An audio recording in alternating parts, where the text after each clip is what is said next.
नमस्कार दोस्तों। प्राचीन ज्ञान यूट्यूब चैनल में आपका स्वागत है।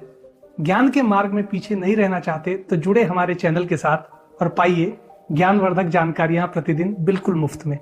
चलिए जानते हैं आज की महत्वपूर्ण जानकारी को।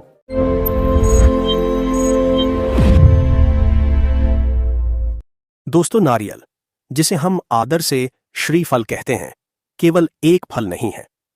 यह भारतीय संस्कृति, धर्म और आध्यात्म का एक अभिन्न अंग है। श्री का अर्थ है लक्ष्मी, अर्थात समृद्धि और सौभाग्य। श्रीफल का अर्थ है वह फल जो समृद्धि लाता है।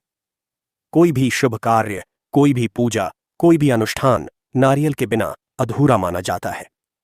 इसका कठोर बाहरी आवरण और भीतर का मधुर जल और श्वेत गूदा जीवन के गहरे दार्शनिक रहस्यों को दर्शाता है। यह पेड़, जिसे कल्प वृक्ष का एक रूप माना जाता है, समुद्र तटों का राजा है। इसका हर भाग मानव के लिए उपयोगी है। नारियल का जल पवित्रता का प्रतीक है। इसका गूदा पोषण देता है। इसकी जटा रस्सियां बनती हैं और इसका खोपड़ा ईंधन और पात्रों के काम आता है। इस अद्भुत पादप की उत्पत्ति की कथाएं भी उतनी ही अद्भुत हैं। यह कथाएं हमें बताती हैं कि यह दिव्य पेड़ धरती पर कैसे आया। विश्वामित्र और त्रिशंकु की पौराणिक कथा।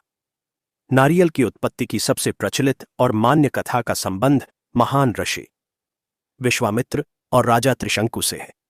यह कथा मानवीय हठ, तपस्या की शक्ति और सृष्टि के नियमों की एक अद्भुत कहानी है।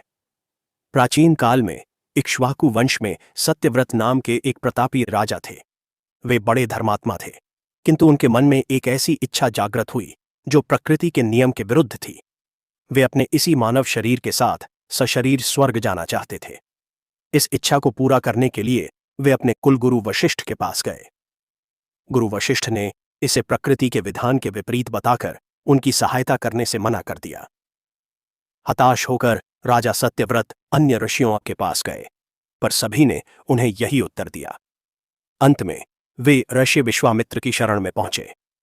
विश्वामित्र और वशिष्ठ के बीच तपस्या की श्रेष्ठता को लेकर एक प्रतिद्वंद्विता थी। विश्वामित्र अपनी तपस्या के बल पर वह सब कुछ कर सकते थे जो वशिष्ठ के लिए भी असंभव था। जब सत्यव्रत ने अपनी व्यथा सुनाई तो विश्वामित्र ने इसे अपने तप के बल को सिद्ध करने का एक अवसर माना। विश्वामित्र ने राजा सत्यव्रत, जो बाद में त्रिशंकु कहलाए, को अपने तपोबल से सशरीर स्वर्ग की ओर भेजना आरंभ किया। जब त्रिशंकु स्वर्ग के द्वार पर पहुंचे तो देवराज इंद्र और अन्य देवताओं ने उन्हें रोक दिया। इंद्र ने कहा कि एक नश्वर मानव का सशरीर स्वर्ग में प्रवेश धर्म और सृष्टि के नियमों का उल्लंघन है। उन्होंने त्रिशंकु को बलपूर्वक वापस धरती की ओर धकेल दिया। जब त्रिशंकु नीचे गिरने लगे तो उन्होंने विश्वामित्र को पुकारा। अपनी तपस्या का यह अपमान देख विश्वामित्र क्रोधित हो उठे। उन्होंने अपने तपोबल से त्रिशंकु को बीच आकाश में ही रोक दिया। अब त्रिशंकु न स्वर्ग में थे न धरती पर, वे बीच में लटक गए। देवताओं के इस व्यवहार से क्षुब्ध होकर विश्वामित्र ने एक अभूतपूर्व निर्णय लिया। उन्होंने कहा, यदि देवता त्रिशंकु को अपने स्वर्ग में स्थान नहीं देते तो मैं त्रिशंकु के लिए एक नए स्वर्ग का निर्माण करूंगा। विश्वामित्र ने अपनी संपूर्ण तपस्या की शक्ति को एकत्रित किया और एक नई सृष्टि का निर्माण आरंभ कर दिया। उन्होंने एक नए स्वर्ग, नए नक्षत्र मंडल की रचना शुरू कर दी। यह देख संपूर्ण ब्रह्मांड में हलचल मच गई। देवता भयभीत हो गए। उन्होंने विश्वामित्र से प्रार्थना की कि वे इस प्रतिसृष्टि को रोक दें, इससे सृष्टि का संतुलन बिगड़ जाएगा। अंत में एक समाधान निकला। विश्वामित्र ने नई सृष्टि का निर्माण तो रोक दिया, पर त्रिशंकु के लिए बनाए गए स्वर्ग को त्रिशंकु स्वर्ग के नाम से मान्यता मिली। यह आकाश में एक अलग स्थान पर स्थित हुआ, किंतु एक समस्या अभी भी थी। त्रिशंकु आकाश में उल्टे लटके हुए थे। विश्वामित्र को चिंता हुई कि उनके तप के प्रभाव के समाप्त होने पर वे वापस गिर सकते हैं। उन्हें एक स्थायी आधार देने के लिए विश्वामित्र ने धरती से आकाश तक एक बहुत लंबा डंडा, एक खंभा खड़ा किया। यह डंडा सीधा त्रिशंकु के स्वर्ग तक गया और उन्हें सहारा दिया। पौराणिक मान्यता के अनुसार समय के साथ यही डंडा एक पेड़ के रूप में परिवर्तित हो गया। यह पेड़ बहुत लंबा था और इसका फल सबसे ऊंचाई पर लगता था। यही डंडा आज का नारियल का पेड़ है। राजा त्रिशंकु का सिर, जो आकाश में लटका था, नारियल के फल में बदल गया। नारियल के फल पर जो 3 बिंदु या आंखें दिखाई देती हैं, उन्हें त्रिशंकु की 2 आंखें और मुख का प्रतीक माना जाता है। फल के ऊपर की जटा को त्रिशंकु की दाढ़ी या केश माना जाता है।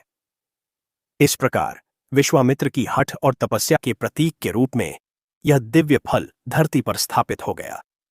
क्योंकि इसका संबंध सीधे देवलोक और तपस्या से था, इसे देवताओं का फल श्रीफल कहा गया।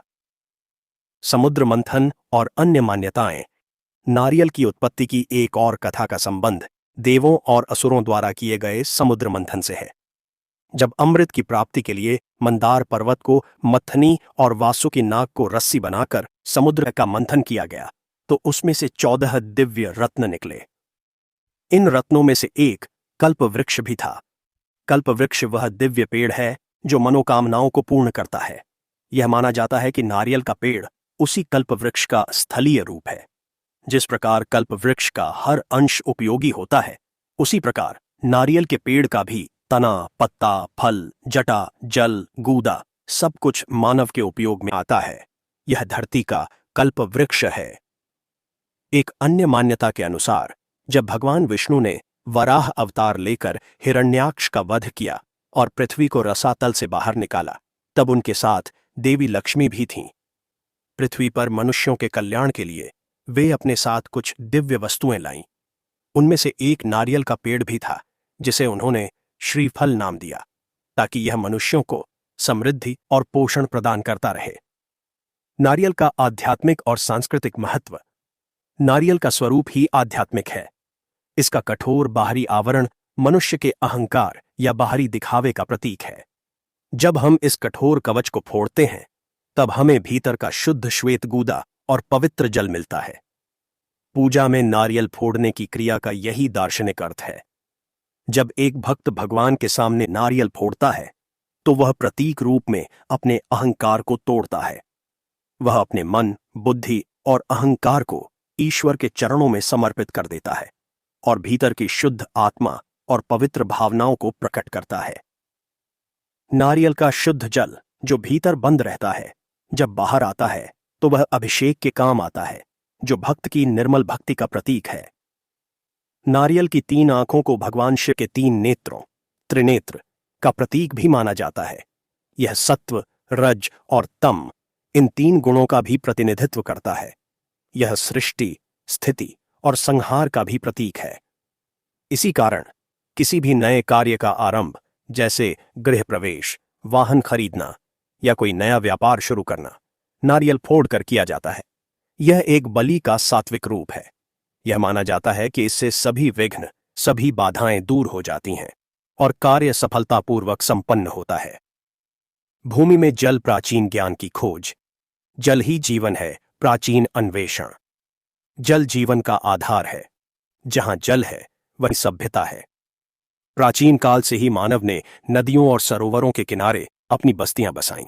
किंतु जब जनसंख्या बढ़ी और मानव को नए स्थानों पर बसना पड़ा, तब सबसे बड़ी चुनौती थी पीने योग्य जल को खोजना। विशेषकर उन क्षेत्रों में जहां सतह पर कोई नदी या तालाब नहीं था, भूमि के भीतर छिपे जल अर्थात भूमिगत जल को खोजना एक जीवन मरण का प्रश्न बन गया। आज हमारे पास बड़े बड़े यंत्र हैं जो भूमि के नीचे देख सकते हैं, किंतु हमारे पूर्वजों के पास यह यंत्र नहीं थे।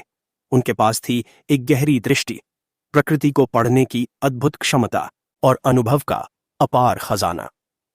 यह प्राचीन ज्ञान, जिसे आज हम पारंपरिक जल विज्ञान कह सकते हैं, एक अत्यंत विकसित विज्ञान था। यह केवल अंधविश्वास नहीं, अपितु हजारों वर्षों के सूक्ष्म अवलोकन और प्रकृति के साथ गहरे सामंजस्य का परिणाम था। वराहमिहिर की बृहद संहिता और दकारगल। भारतीय इतिहास में भूमिगत जल खोजने के विज्ञान पर सबसे प्रामाणिक और विस्तृत ग्रंथ महान खगोल शास्त्री और ज्ञानी वराहमिहिर द्वारा रचित बृहत संहिता है। वराहमिहिर आज से लगभग 1500 वर्ष पूर्व हुए थे। अपनी बृहत संहिता में उन्होंने एक संपूर्ण अध्याय दकारगल नाम से लिखा है।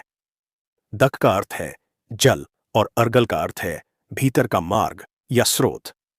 इस अध्याय में वे विस्तार से बताते हैं कि भूमि के नीचे जल की शिराएं या धाराएं कैसे बहती हैं और उन्हें किन बाहरी संकेतों से पहचाना जा सकता है।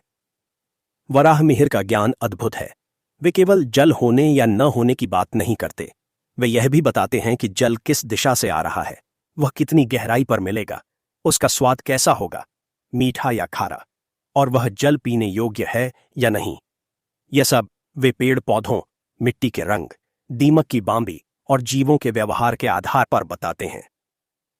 पेड़ पौधों से जल के संकेत। प्राचीन जलखोजी यह भली भांति जानते थे कि कुछ विशेष प्रकार के पेड़ पौधे केवल वहीं उगते हैं जहां भूमि के नीचे पर्याप्त नमी या जल की धारा होती है। गूलर, उदुम्बर। यदि किसी सूखी या बंजर भूमि पर गूलर का एक हरा भरा पेड़ दिखाई दे तो यह जल का एक निश्चित संकेत माना जाता था। वराहमिहिर के अनुसार गूलर के पेड़ से कुछ दूरी पर एक विशेष दिशा में खुदाई करने पर जल अवश्य मिलता है। जामुन, जंबू। जामुन के पेड़ को भी जल का एक बड़ा सूचक माना गया है। यदि जामुन का पेड़ स्वस्थ हो और गर्मी में भी हरा भरा रहे तो उसके आसपास जल की उपस्थिति निश्चित होती है। अर्जुन और वेत। इन पेड़ों का घना झुरमुट भी भूमिगत जल की निशानी है। अन्य संकेत, यदि किसी स्थान पर उगने वाले पेड़ों की शाखाएं भूमि की ओर झुकी हुई हों तो यह भी नीचे जल के दबाव का संकेत माना जाता था। इसी प्रकार यदि किसी एक ही जाति के पेड़ों में से कोई एक पेड़ अन्य से अधिक हरा भरा और बड़ा हो तो निश्चय ही उसके नीचे जल का स्रोत होता था। दीमक की बांबी, वल्मीक का रहस्य। भूमिगत जल को खोजने का एक और बहुत बड़ा और अचूक संकेत है दीमक की बांबी, जिसे वल्मीक भी कहते हैं। दीमक, जिन्हें हम एक साधारण कीट समझते हैं, वे अद्भुत अभियंता होते हैं। उन्हें अपना घर, अपनी बांबी बनाने के लिए और उसे ठंडा रखने के लिए भारी मात्रा में नमी की आवश्यकता होती है। दीमक अपनी बांबी का निर्माण अधिकतर भूमिगत जल की धाराओं के ठीक ऊपर करते हैं। वे भूमि के बहुत नीचे से सूक्ष्म कणों के साथ नमी को ऊपर लाते हैं और अपनी बांबी बनाते हैं। प्राचीन जलखोजी बांबी के रंग, उसकी ऊंचाई और उसके स्थान को देखकर जल का अनुमान लगाते थे। यदि बांबी का रंग पीला या हल्का हो और वह ऊंचाई पर बनी हो तो यह जल के निकट होने का संकेत है। यदि सूखी भूमि पर दीमक की बहुत सी बांबियां एक पंक्ति में दिखाई दें तो यह भूमि के नीचे बह रही एक जलशिरा का मार्ग बताती हैं। वराहमिहिर के अनुसार यदि दीमक की बांबी के ऊपर दूब या अन्य हरी घास उगी हो तो जल बहुत निकट, कुछ ही फुट की गहराई पर मिल जाता है। जानकारी अभी बाकी है। दोस्तों, आगे के विस्तृत जानकारी पाने के लिए आप हमारे इस चैनल को सब्सक्राइब कर कल की एपिसोड की वेट करें। धन्यवाद।